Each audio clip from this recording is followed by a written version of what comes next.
Кандидатите за нов претседател на државата како дел од изборната програма излегуваат од класичната агенда на митинзи и средби со граѓаните, па на социјалните мрежи најавуваат дополнителни настани за дружење и промоција на нивната програма.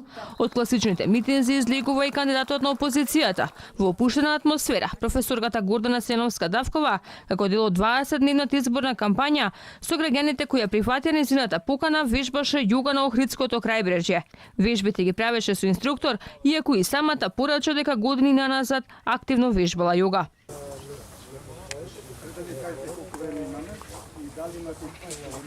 Со релаксација да почнеме со едноставните вежби. Или не знам, се поздрав на сонце. Стават последно видеите да се направат. Вие нешто наједноставно за да може да следат сите.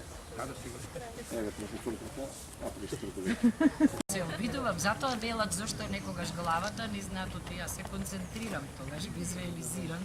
Силен емотивен набој на митинзите на СДСМ. Граѓаните не можат да се воздржат да кажат што чувствуваат за своите лидери.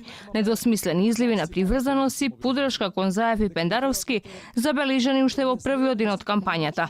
Посакувам вие да бидете мојот иден татко на мене, на мојата држава и на сите луѓе кои што ве сакаат затоа што имате големо срце. Се надевам дека и вие сте неговата десна рака која далеку ќе патува Македонија со вас две личности и тие останати кои крвареа до зоки.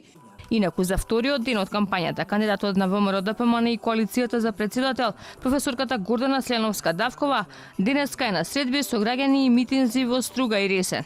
Кандидатот пак на СДСМ и коалицијата на средби со граѓаните во Скопскиот регион, во Сопиште, Цинтар и Аеродром. Кандидатот на Алијанса за албанците и БЕСА, професорот Блирим река, денеска има слободен ден и нема закажано никакви активности.